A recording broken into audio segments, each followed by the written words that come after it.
చీకటి తర్వాత వచ్చే వెలుతురు చాలా ఆనందాన్ని ఇచ్చినట్లుగానే కష్టాల తర్వాత వచ్చే సుఖాలు కూడా ఎంతో సంతోషాన్ని ఇస్తాయి. నిజాయితీగా ఉండడం కూడా ఒక యుద్ధం లాంటిది. యుద్ధంలో ఒంటరిగా నిలబడడం ఎంత కష్టమో, సమాజంలో నిజాయితీగా ఉండడం కూడా అంతకన్నా ఎక్కువ కష్టం. ఎంతో ఆకలితో ఉన్న సింహం గడ్డి మేయదు. అలాగే కష్టాల పరంపరం చుట్టుముట్టిన ఉత్తముడు నీతి తప్పడు.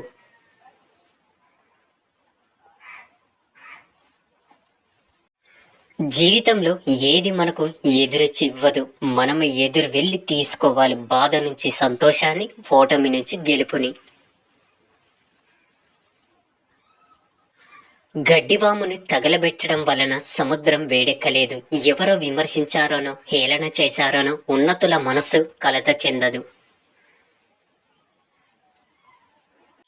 ఏడిస్తే నువ్వు మాత్రమే ఒంటరిగా ఏడుస్తావు. నవ్వితే ప్రపంచమంతా నీతో కలిసి నవ్వుతుంది. కేవలం ఊహలతోనే కాలాన్ని గడిపితే ప్రయోజనం ఉండదు.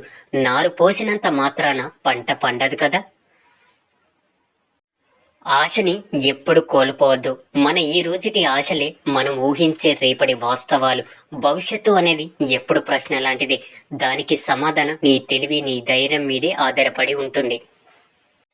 నేను క్షమిస్తాను దాని అర్థం ఇతరుల ప్రస్తావనని అంగీకరించానని కాదు, నా జీవితాన్ని ముందుకు తీసుకువెళ్తున్నాను అని.